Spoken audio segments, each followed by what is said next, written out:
Really delighted and honored to welcome Philippe Sands back to Columbia. We're just, I think the last time was several years ago, so really excited to have Philippe back. He doesn't need much of an introduction to most of you, but as you'll know, he's a professor at University College of London and a barrister at Matrix Chambers. Most notably, I'm sure to a lot of you, he's been counsel in practically every international court, European Court of Human Rights, International Court of Justice, International Criminal Court, European Court of Justice, I'm sure many others. He's an arbitrator on the Court of Arbitration for Sports, and perhaps most notably for the Speaker Series and for us at our center. He's a noted arbitrator, having also been counsel, I believe, in investor state dispute settlement and under a number of investor state dispute settlement rules. So I'm really delighted to have a conversation that will be facilitated by Grant Hanessian, who we introduced in absentia last week, who's a partner of Baker McKenzie and a co-sponsor and supporter of our Speaker Series. So without further ado, let me hand over to you for a discussion. Thank you.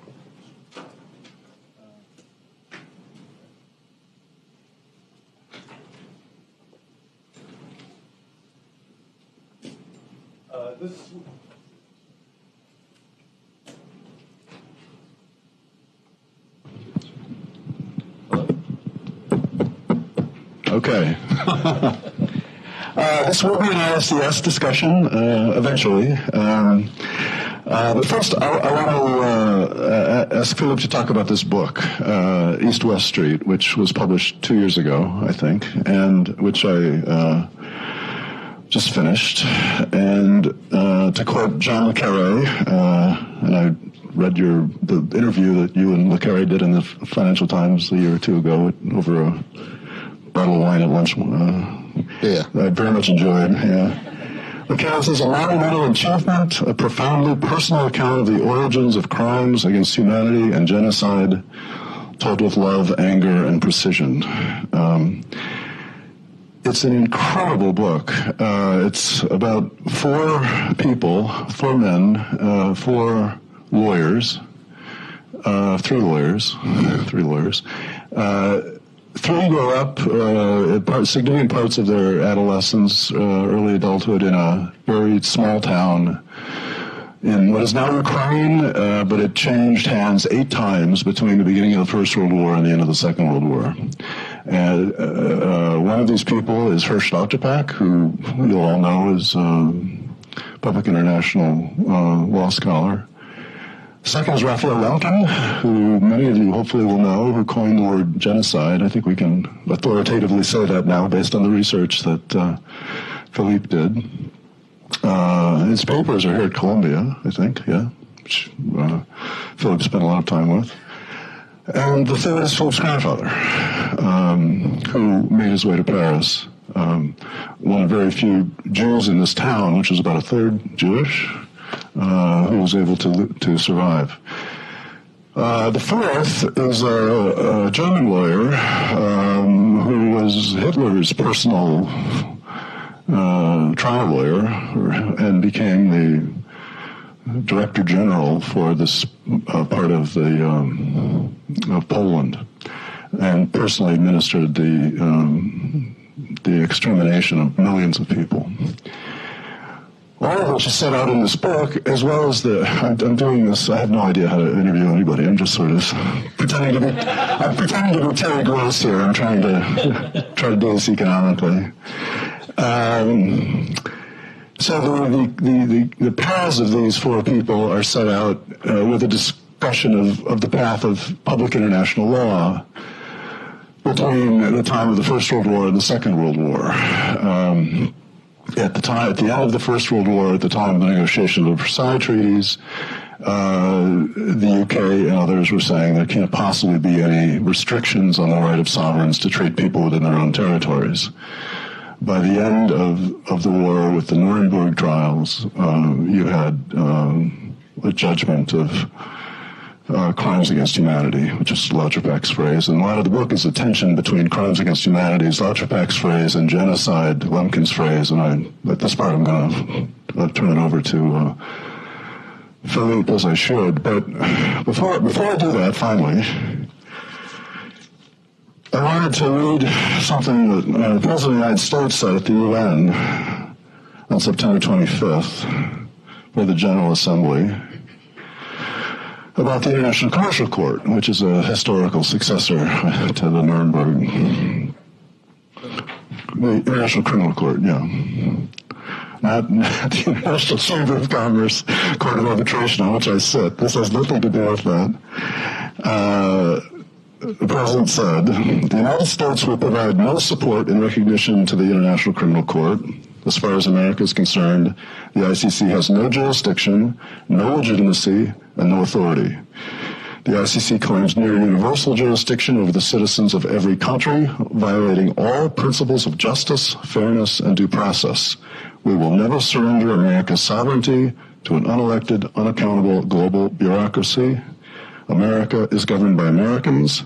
We reject the ideology of globalism, and we embrace the doctrine of patriotism. Just for whatever record we have here, I think the laughter was before this in the hall. But you know,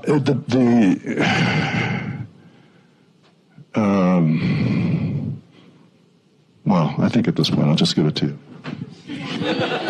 So thanks. It's really nice to be back at Columbia. I've been here many times over the years. I have some friends here, at least one, who's an Arsenal supporter like me.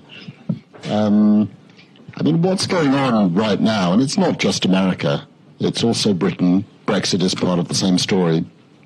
And it's not mindless, mad posturing. I mean, there is a method to what is going on, and it is essentially to take down the multilateral system and replace it with a series of bilateral arrangements. You can illustrate that most easily with what has gone on with the NAFTA, and which has failed, actually. I mean, the idea was to separate out Mexico and Canada on the theory that the US would be able to deal more effectively and powerfully and leverage its economic and political muscle if it dealt with each of them separately. And that failed. Because Mexico and Canada basically stuck together, and because there were a few Republican senators who said, no, actually, it's helpful for us to have this system. We get a lot of trade out of the system going to both Canada and Mexico, and there will be problems in the midterms if we get rid of that. But the essential thesis of President Trump is to attack anything that smacks of the multilateral, and that is a serious challenge. And nor is it a challenge that I think we can just blindly ignore and say, oh, it's mad, it's crazy, it's not going to happen. It's plain that there is something going on. It's plain that it has support in other parts of the world. And the simple point is that we cannot take for granted the moment that was created in 1945. I mean, the link between my being here today to talk about investor-state arbitration and the book that I wrote is that both systems, if you like, and both stories, sets of stories, are grounded in events in 1945.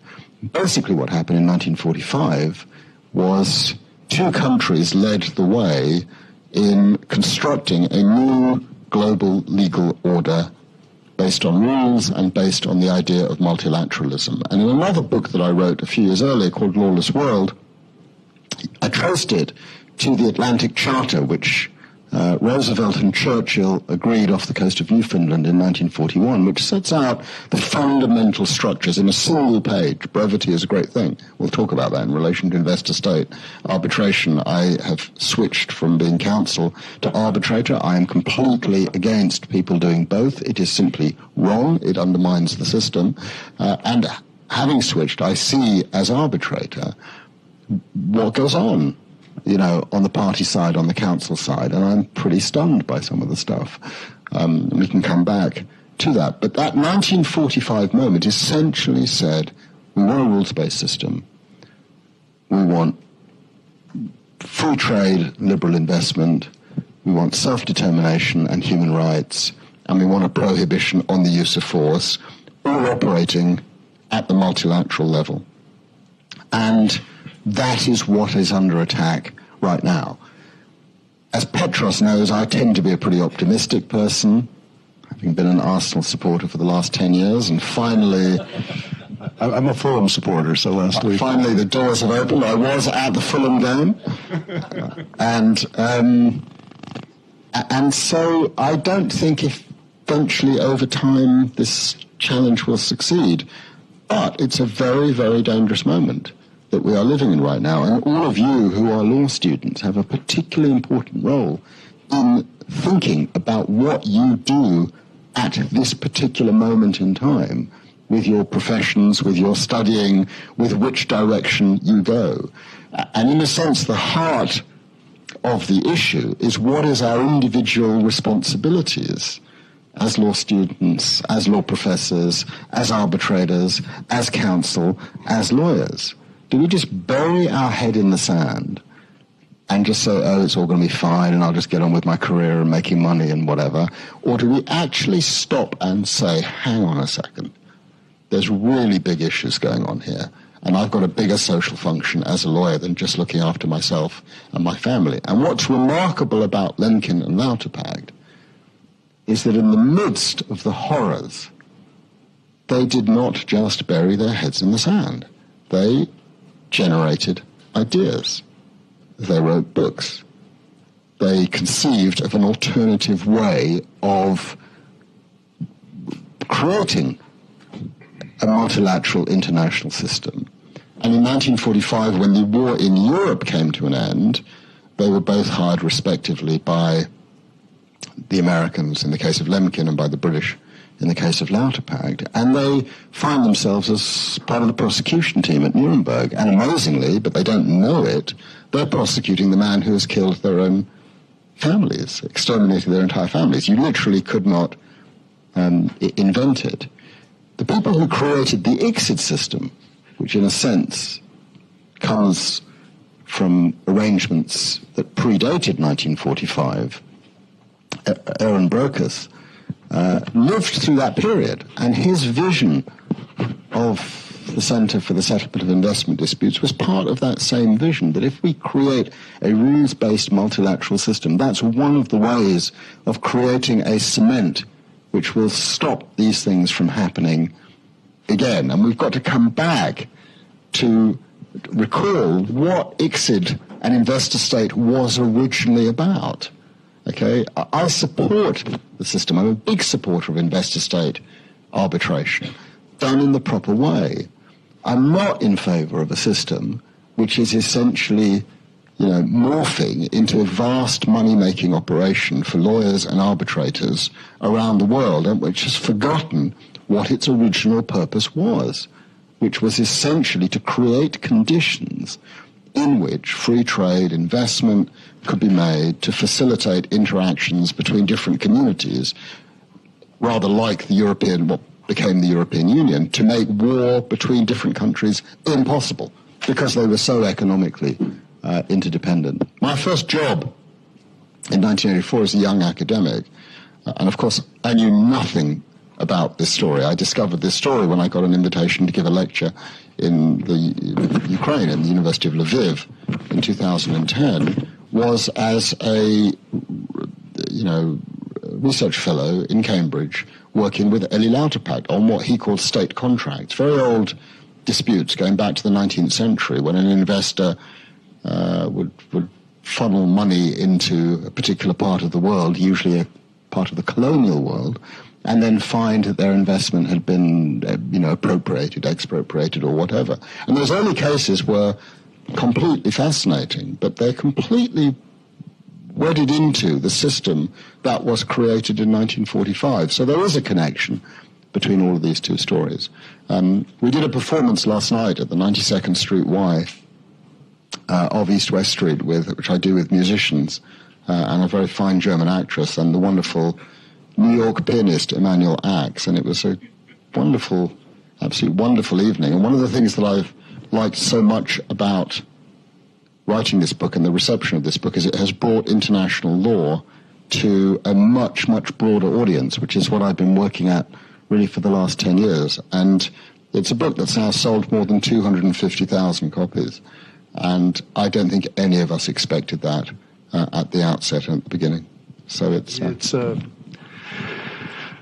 So if you read a book and you say, gee, I wish everybody could read this book right now. Maybe not every, but, maybe this has happened 10 times in my life. And I have to say, this happened to me over this weekend. If there was one book I would put in everyone's hands and say, please read this through right now, it would be this one. And part of it is the memory, people of your generation, this is all a long time ago.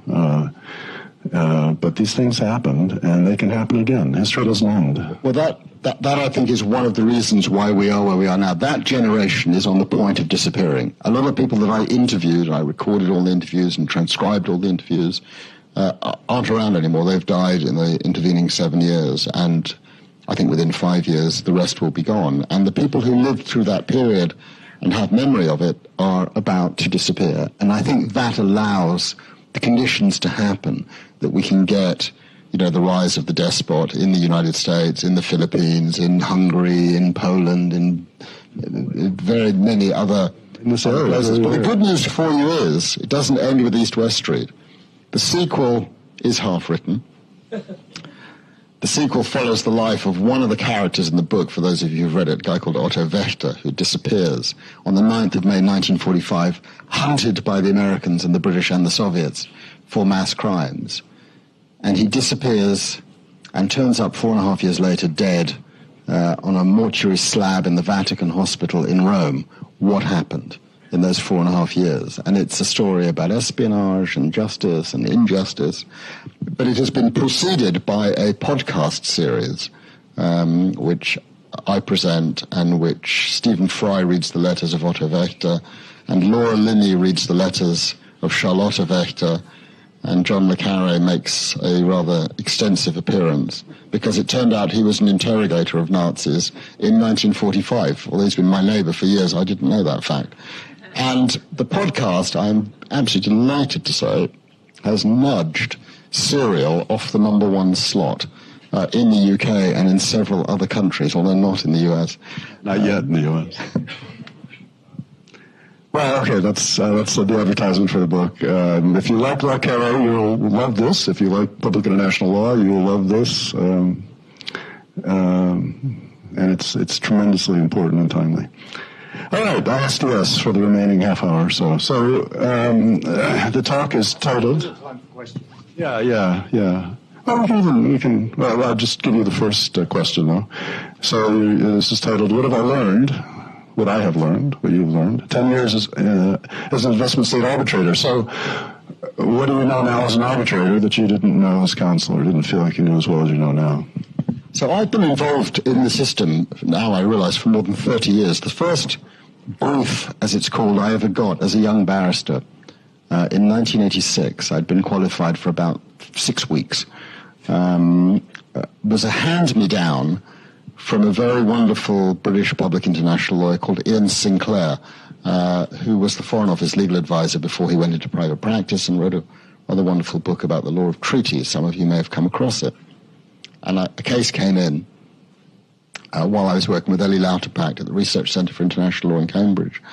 Would I like to do 3 days of work in Paris at a law firm, just helping on a tiny issue in a case that is historically very important, Southern Pacific Properties versus Egypt. So I was 25 years old when I got to work on that case, and I was really fascinated by it and the issues in a sort of different world than now. There was a time when there were no cases at ICSID. There were no cases at the Permanent Court of Arbitration. It literally had 0 cases when I was a law student at Cambridge, and that has completely changed. And from that, I think 5 or 6 years passed before another case came my way, a case I'm very fond of, called Tradex Hellas versus Albania. The first case in the history of ICSID, which was won 3-0 by the respondent state. I was counsel for Albania with my junior, a man called James Crawford, who's my dear friend. It was his first ICSID case. And another colleague, Ruth Mackenzie. And the 3 of us worked for Albania in very peculiar circumstances. I remember being in the photocopying room at my university in London. I was at SOAS at the time. A phone call came from one of my former students saying he was in the office of the legal advisor in the Ministry of Agriculture in Tirana, Albania, and he had finally gained access to a cupboard which was locked. And inside the cupboard were about 21 Federal Express packages from the General Counsel of the World Bank, Mr. Ibrahim Shihata, summoning Albania to an ICSID case. They had, in 1991, when the changes came in Europe, been prevailed upon by the American Bar Association to sign something called a bilateral investment treaty. No one bothered to tell them what it was. They just signed on the bottom here and be fine. So they signed all these BITs, had no idea, completely clueless about what they were signing on to as being part of the new world order of, liberal free trade and so on and so forth. And so they just thought, well, we'll ignore these packages. And Stephen opened them, my former student, and said, hearing in 2 weeks in Frankfurt, directions hearing, would you go? And they've got no money. And we said, sure, we'll do it. It'd be interesting, learn something. And I went off, James didn't go off to that hearing, but we ended up acting for them for about 3.5, 4 years. Jurisdiction phase, 2 rounds of written pleadings, 2-day oral hearing. Merits phase, 2 rounds of written pleadings, 4 days of oral hearings. And we did the whole thing, all 3 of us, for £75,000. So apropos your question, what have I learned? I accepted appointment as arbitrator for the first time in 2007, so about 10 years ago. It was a case I was appointed by Paraguay. I've been appointed more by states, but I do get appointed by investors. And I have now presided a first case. And I hope I'm a fairly independent-minded person. I mean, I follow the law and the facts, and where it takes you, it takes you. But the very first thing that I would say that I've learned is the sums of money involved on the lawyering are staggering, and that's not in a good way. Something has gone really wrong with the way in which these cases are addressed. Essentially, they're not very complex cases. The issues are essentially the same issues in every case. It's always about, is it unfair, treatment? Is it discriminatory? Has there been an expropriation? Has there been a failure to pay adequate compensation? Most favored nation? We know what all the issues are. They're really not, it's not rocket science. It's really pretty straightforward. The facts sometimes are complex, and the facts do sometimes require considerable attention, but they don't require teams of 25 lawyers. My image of ICSID cases is you sit in the World Bank hearing room in Paris, for example, and you'll literally have, on one side, 25 lawyers, of whom only 2 will ever address you. And the other 23 spend most of their time on their BlackBerries or iPhones doing, you have no idea what they're doing. But we watch them very, very carefully. I'm speaking only personally for myself. And there are many cases, but there are other cases where just a couple of people will turn up, from a tiny little law firm somewhere and you've never heard of. And will just do it on the hoof. They're not experienced, so perhaps they make some errors.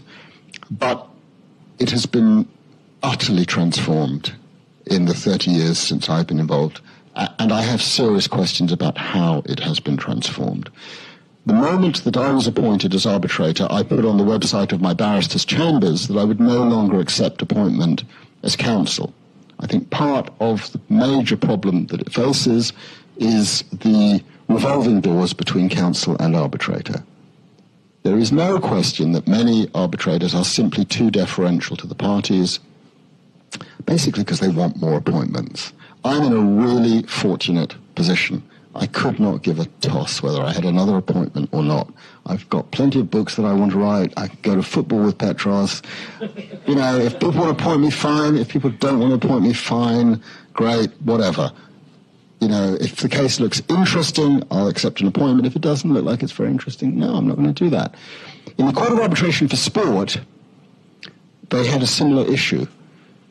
They faced the argument that they faced a situation in the Lance Armstrong, Floyd Abrams cycling cases, that there were going to be challenges to the Court of Arbitration sport system because of the revolving doors between counsel and arbitrator.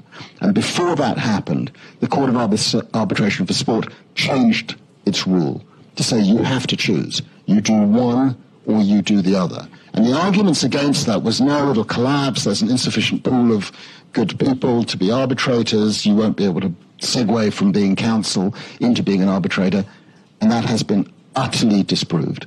And exactly the same thing is said in relation to investor-state arbitration. It's, oh no, some of the best people are counsel, and if you stop them from being arbitrators, the system will collapse. There just aren't enough good people around. That is so totally untrue. It is a cozy little community that is self-referential, in which one person appoints another who's a mate, or this or that. There are a lot of really good lawyers out there in many different jurisdictions, of all genders, of all colours, of all religions, of all backgrounds, of all everything. But they don't generally sit on ICSID cases. Abdullahi Yusuf, who's currently now the president of the International Court of Justice, a remarkable Somali lawyer, possibly the first person elected to be a judge at the International Court of Justice with no state to support him, elected purely on merit, which does not happen in that many cases in international judicial appointments, came to UCL a couple of years ago and gave a big lecture. And he gave the figures. I mean, that's just absolutely staggering. 25% of cases at ICSID involve African states. Less than 1% of cases have African arbitrators. So, what is that about? How do we explain that kind of disconnect? And it is obviously easy to explain that kind of disconnect. The revolving doors is a problem because it creates a small self-referential community. And small self-referential communities, in essence, are a really bad thing. If there is one book to read on this field, it is a book by a sociologist, two sociologists. The lead author is called Yves Dezelay, Dezelay, and it's called Dealing in Virtue. And it's a sociological approach to how the community has created itself and convinced itself that its very essence serves the public good.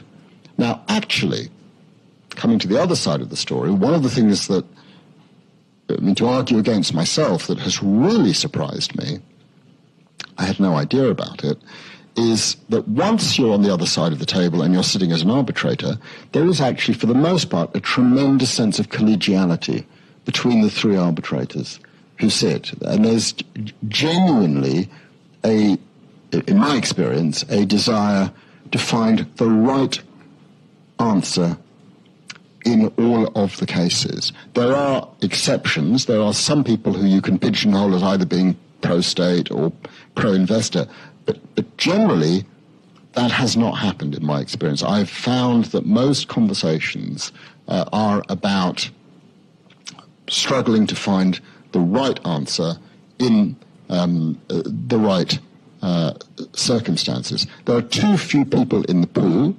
That is a major problem. And, as I explained when I gave the keynote address at the Geneva University International Dispute Settlement Programme's 10th anniversary event, organised by someone actually I do have a lot of time for, Gabrielle Kohler-Kaufmann, I put forward the proposal that arbitrators' fees should be cut dramatically. The current rate at ICSID, if you sit as an ICSID appointed arbitrator, is $3,000 a day. I happen to think $3,000 a day is pretty good, actually, given that there's a lot of countries around the world where people do not earn that in a year or even in 3 years. There are many arbitrators who won't do ICSID cases because the payment is inadequate. I would cut the $3,000 in half to $1,500 And I think you would find that those decent arbitrators who are willing to do it for 3,000 will continue to be willing to do it for 1,500. I have just resigned from a case because I did not wish to be paid 800 euros an hour to sit in an investor-state arbitration involving two impecunious countries. How can we possibly justify, on the public law side of these cases, being paid £6,000 or £7,000 a day? A day. Okay, a day. Not a month, a day. Hearings might go on for 2 weeks. £60,000, £70,000 just to sit in a case like that, even before you get to the deliberations, which will go on for 6 months or 9 months. And I just think we've got to push the pause button and actually ask ourselves, what has happened? What has happened in our system of providing legal services, that these sums of monies in which you get the legal fees that come before you, in some cases $20 million for a relatively straightforward case, being claimed as the amount being paid, as the amount incurred when you're supposed to award costs. A legal opinion of 3 pages by a well-known international lawyer, fee $100,000. Like, okay, I mean, sorry, some of the people are very, very good, but they're not that good.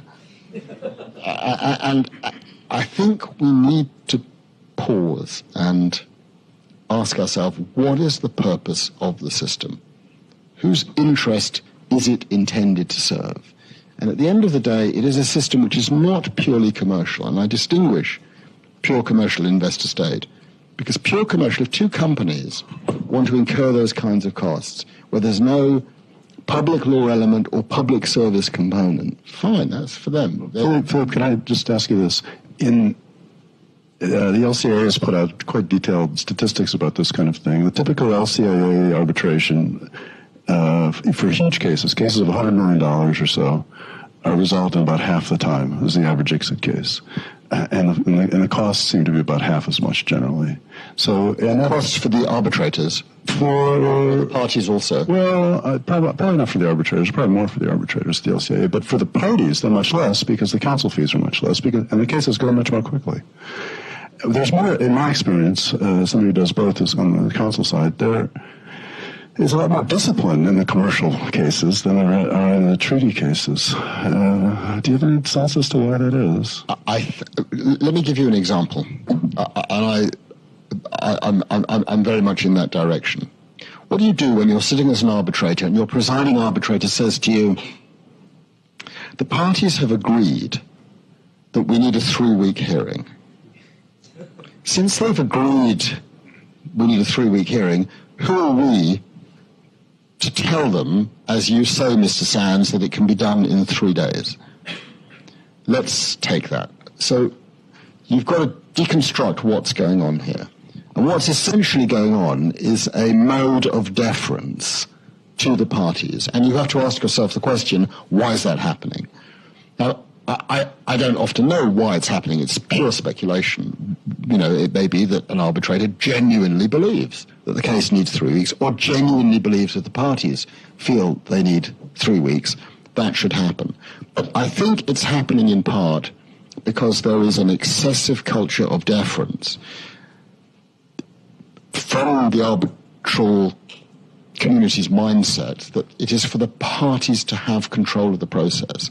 That is not my view. The one case I've presided was finished from start to finish within 2 years. I was absolutely committed to getting this done, and I think it was possibly the fastest ICSID. You know, most cases can be done. The other reason it doesn't happen is that many of the arbitrators have too many cases. I cap the number of cases that I sit on. I will not sit on more than 12 cases at one time. And if it's reached 12, that's it. I won't accept any more appointments. And I will not sit in the months of June, July, or August, which upsets a lot of people because that's when I like to write and go on holiday and do other things. And so part of the reason it takes so long to get awards is that people are taking too many cases. And so they are completely swamped. Once you get to the hearing, what happens then? Well, let's just take one example. Cross-examination. The quality of cross-examination in investor-state arbitration generally is absolutely deplorable. It would not last 3 minutes without a federal judge in this country or an English High Court judge saying, I'm terribly sorry, but this is just not acceptable. We find ourselves in situations in which, because there are 20 lawyers on the team, lead counsel will dole out, oh, well, let's just give a little bit for this person, a little bit for that person. Firstly, that is ridiculous. Basically, the same person should be doing the cross-examination. Sometimes it's not possible if there's a... All those people are training. No. They want to work in huge cases, they ought to be trained. But don't test them on us. I don't want to have a 24-year-old who has never cross-examined before spend 4 hours making no progress at all when an experienced cross-examiner will deal with it in 10 minutes. It is soul-destroying to sit there as an arbitrator and have some lovely young bright person try their hand for the first time. Cross-examination is an art. It's not something you can just pick up and do.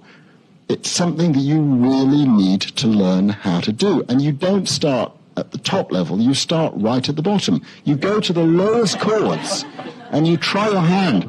I went to a magistrate's court. I had to go and do cross-examinations, when people stole a bunch of sausages from Marks and Spencer's in North London somewhere. I did unemployment for hearings. That's where you should fail. That's where you learn. And so the upshot is, if you've got 12 witnesses and you've got 12 different cross-examiners and they spend 3 or 4 hours instead of the 11 minutes they need, it's going to take 48 hours instead of 2 hours.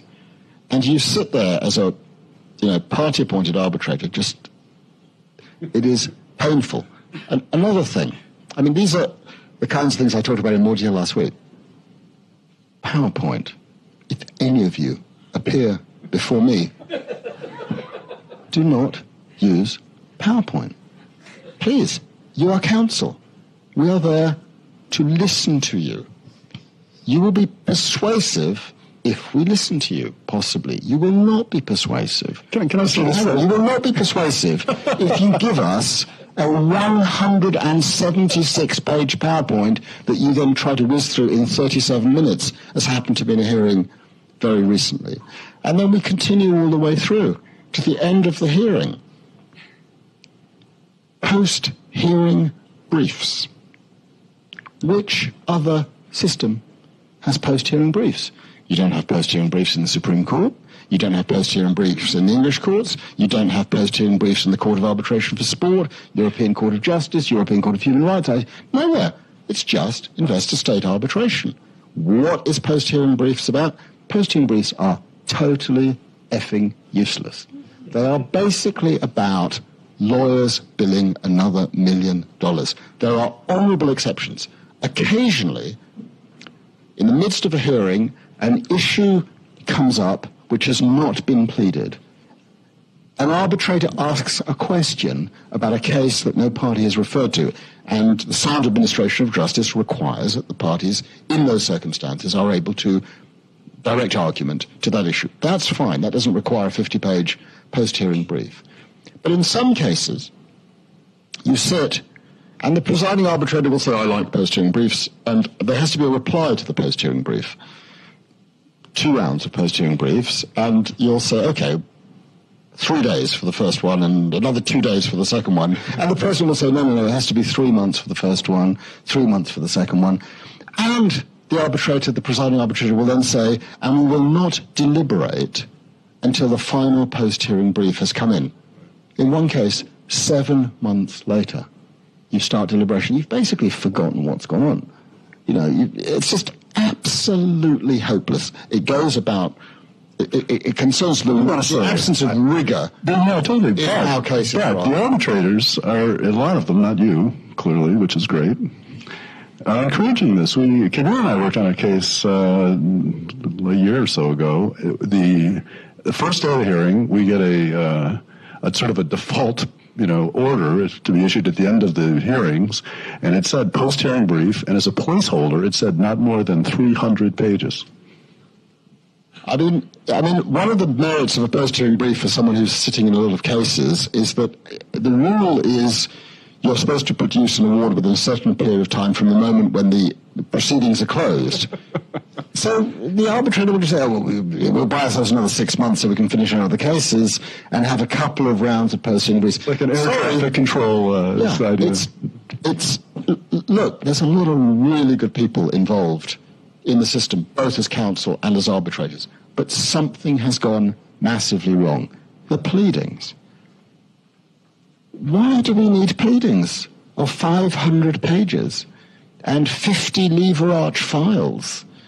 And then when it comes to the hearing, everything is reproduced because they give you more bundles of documents. And I now just want it all electronically, digitally. That's the easiest way. But what's it all about? The only reason you can rationally explain what is going on is that the system has been essentially captured by the need to bill big time. Can I just so that is my interpretation. One issue here, I think a lot about this, and there are some states that put out RFPs and they just take the lowest bidder. I mean, there is some pushback from some states, and there's some very sophisticated investors who have a lot of cases and a lot of fora and know what they're doing. But there are a lot of states that are new to this, or they have administrations that change, as you know, from time to time, and the people doing it are very new to it. And they don't know what's going on, and they're totally relying on the lawyers that they've hired to do this. And you don't have the client involvement that you often have in commercial cases on both sides, because one or both are new to this. And if the lawyers say, we have to do 500-page briefs, we always do 500-page briefs. We have to do a 200-page post-hearing brief, we always do a post-hearing brief. And then the arbitrators, of course, are complicit for the reasons that you know very well and have mentioned. It's a kind of a cycle here of abuse, and it's hard to break. Even for somebody in your position, it's hard to break. I think it's the arbitrators have to do it. I think the arbitrators have to impose, and actually, I think the institutions have to impose it also. I think the ICSID system. I'd like ICSID itself. I mean, I've spoken a lot with Meg. I have a lot of time for Meg Kinnear, who's the Secretary General of ICSID, and she comes under tremendous pressure from all sides, going in all sorts of different directions. But I think ultimately it's for the arbitrators to impose conditions which allow the thing to go more efficiently, more speedily. And that's why it comes back to the question of appointments of arbitrators and the revolving doors issue, and the sense, I think, for a lot of people that, when I say these things publicly or semi-publicly, people say, oh, it's okay, your life is fine, you've got other things to do, you're not like us, totally dependent on arbitral appointments. And that may be true. I'm an academic, I have a university. But then why are those people accepting, why are those people chosen? And they're chosen because parties are cautious and conservative, and we'd better go for someone who's done this before. But there are other things that go terribly wrong. Why are judges of the International Court of Justice allowed to accept arbitral appointments? They have full-time appointments. They're paid $200,000 a year to sit as judges at the International Court of Justice to deal with their caseload, which is growing quite a lot now. Why are they allowed to go and moonlight and be paid hundreds of thousands of dollars extra a year sitting as arbitrator? One ICJ judge who was recently not re-elected, in his account of what he was up to, mentioned in his lobbying efforts, or the government that was proposing him, that he was sitting in 15, I think is the number, investor-state arbitrations. Okay, so I know what that means in terms of money. That is serious amounts of money. And it's also a serious distraction in terms of your commitment to the court you're sitting on. If you're a Supreme Court justice, if you're a judge in the English Supreme Court, formerly the House of Lords, or the Conseil d'Etat, you can't go off and do arbitrations on the side. And you can't accept appointments by states who may then appear before the International Court of Justice. So, it is going to be for your generation to fix all of this. And that comes back to what I said at the outset. What is your engagement with all of this? Is your engagement at one end of the spectrum to just maximize your personal well-being? And I realize it's very different from my time. You've got huge loans, many of you, that you're going to have to pay off. And so you need huge incomes in order to pay off those loans. And the system replicates itself in that way. But there is still room for maneuver when you are counsel in saying, actually, we don't need 5 people to do the cross-examination in this case. We just need 1 person to do the cross-examination. Just on that point, just so that you understand what I'm getting at on that issue, cross-examination and being counsel is very much about building up a relationship with the bench. And that is a very subtle thing that happens. And what you want to do as counsel is you want to build up the confidence in the bench. You want the bench to realize or to treat you as someone who argues seriously. If you make hopeless arguments, we stop treating you seriously. But we're not interested in the 10 arguments you have on why the expropriation is concerned. What we're interested in is the most difficult argument from your side. What is the problem with your case? What are the weak points of your case? And help us address those weak points and tell us why your argument is the right argument. Don't spend 3 hours on all the easy arguments. Concentrate on the difficult arguments. And in cross-examination,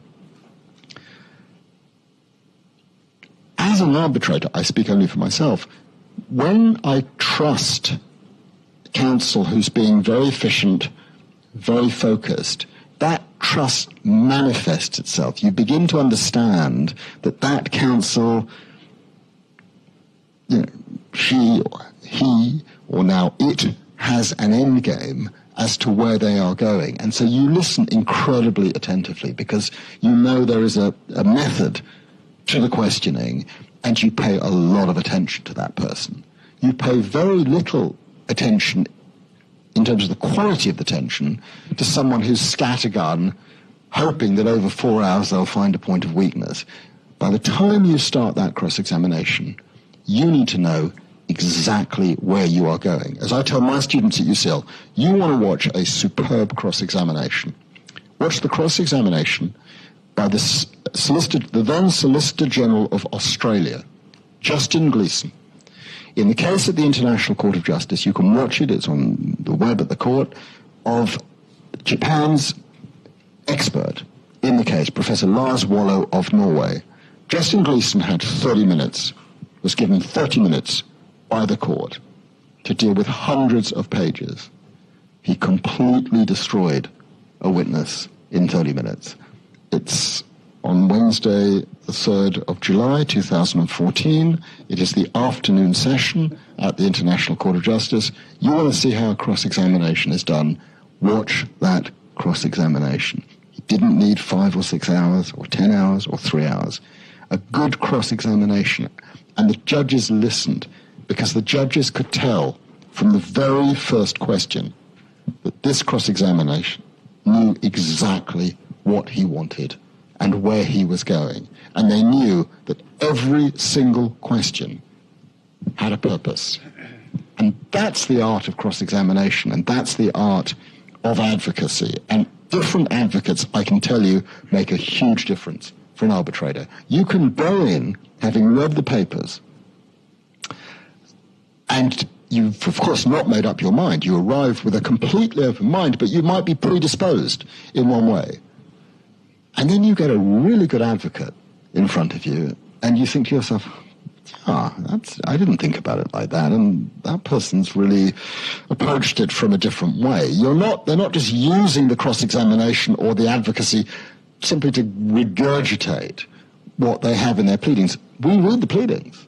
We don't need a PowerPoint to reproduce what has been argued.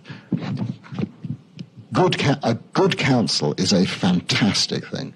It's a thing of real beauty. It's a thing that you really appreciate as an arbitrator when you have that. And it happens often enough, perhaps even in each case, to have one or two moments of really fine advocacy. And of course, what we love most is when a counsel says to you, Mr. President, members of the tribunal, I've been given 3 hours to make this closing argument. I need 15 minutes. And it happens almost never. It almost happens never. People think they've got to go to the max. And that's the simple point is, put yourself in the position of the arbitrators. That's the big thing that I learned. I never really did that as counsel. You don't really think about these poor sods who are on the receiving end and have to listen to all this stuff. Can I say one thing about PowerPoint? Because I guess we have to stop now, but in 2 weeks I have an opening, and we'll have some questions. In 2 weeks I have an opening, we have an hour and a half, and use 45 minutes. Well, yeah, maybe I'll use a half an hour. I probably don't have that much to say, frankly, but there's a team putting PowerPoint together. You stop listening to PowerPoint, it is proven. Arbitrators, people stop listening. They don't have PowerPoint in the Supreme Court. Yeah.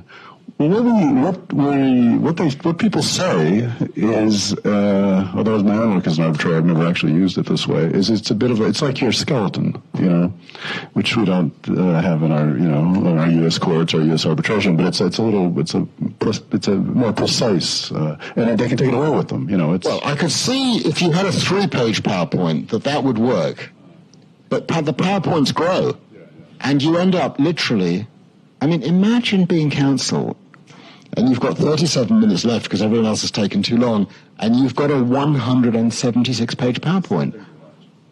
And the poor person's just thinking, summarizing, and you zone out. You can't possibly take in that amount of information in 37 minutes. As a counsel, I know I particularly, my heart goes out to the lawyers because I know their clients have spent so much time on this thing and they feel they have to keep turning the pages even though they know they've lost the tribunal. They're just doing it because their clients have paid for it and because the clients have invested in it, emotionally invested in it as well as financially. We have to break soon. Professor Sands has a full schedule, but is there any participation? Yes, please.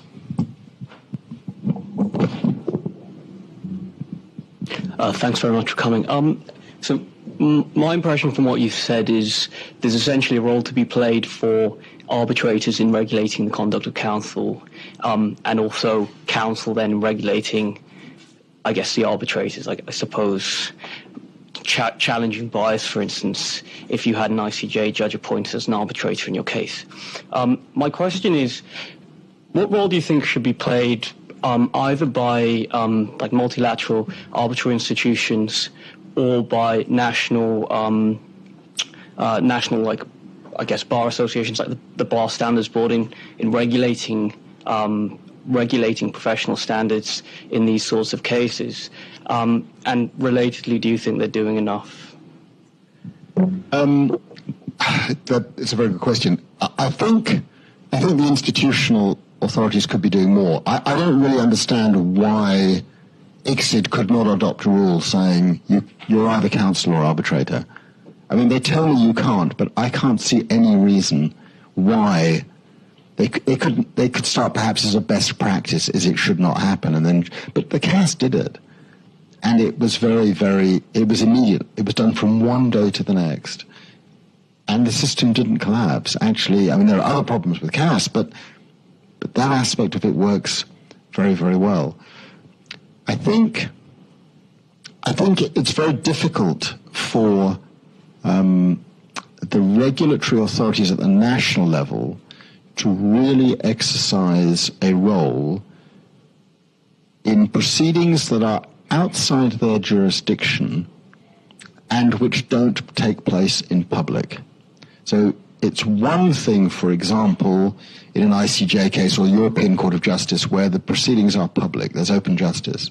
But ICSID generally isn't, investor state generally isn't, and so you don't really know what's going on. There are confidentiality requirements. You can't, there are even questions as to what are you able to share with your own national bar authority on proceedings that are confidential. If a party on the other side does something that you think is inappropriate, can you actually, as counsel on the other side, complain to that other council's national bar without breaching the duty of confidentiality? Question, I don't know. It's not happened. I've not faced that situation.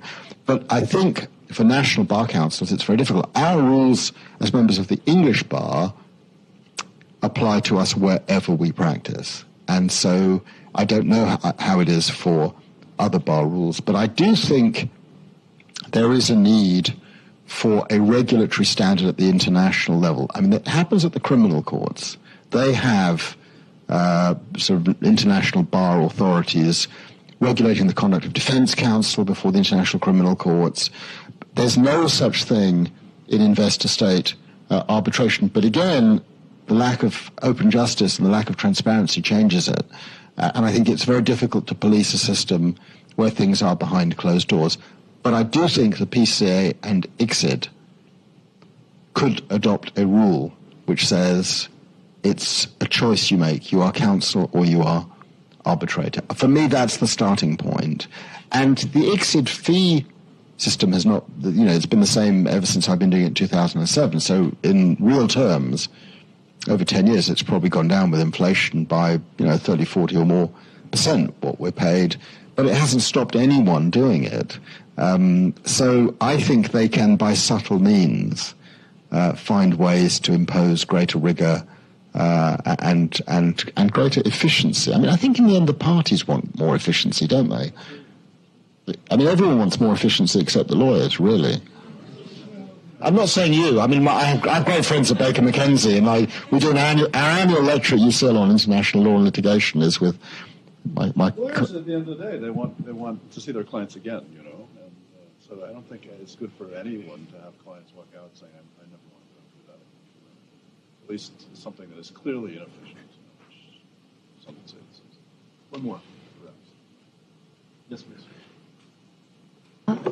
Thank you so much for being here today. So